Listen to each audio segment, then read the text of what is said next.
Hello, tell me exactly what's happened. A 999 emergency centre. Cool heads, a clear plan, knowing what to do.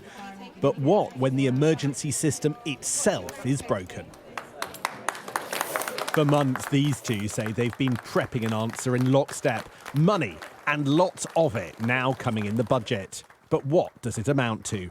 They're now going to spend months asking the public. We want to hear from you and from as wide a number of people as possible, both in the NHS and people who are using the NHS, because this needs to be the once-in-a-generation opportunity for you to put your fingerprints on the future, literally to craft the service that you are working for.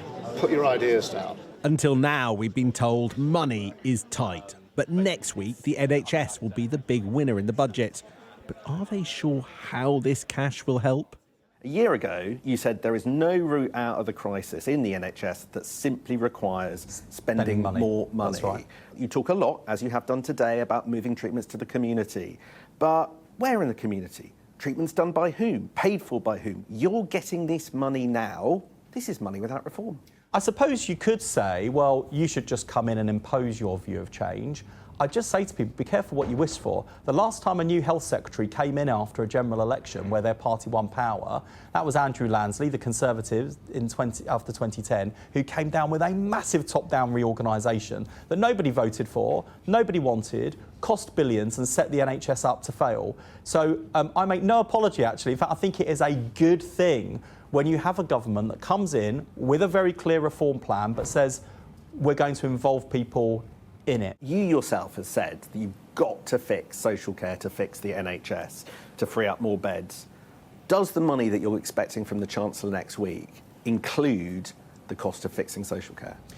So we're not going to fix the crisis in the NHS and social care overnight or even in a single budget. Experts still waiting for detail. Did Wes Streeting walk into the health department with anything more than a slogan? At this point in time, could I describe to you in detail how each of those major shifts of reform are going to happen, how the health service will look different in 10 years' time? Until the plan's written, and I don't think it is written, we don't know. During the election campaign, Labour told us that public services that want more money must be ready to reform. Now that Rachel Reeves seems prepared to splash the cash next week, is the blueprint to overhaul public services really fit for purpose? A huge gamble from a Chancellor to spend so much so soon. She has much to prove.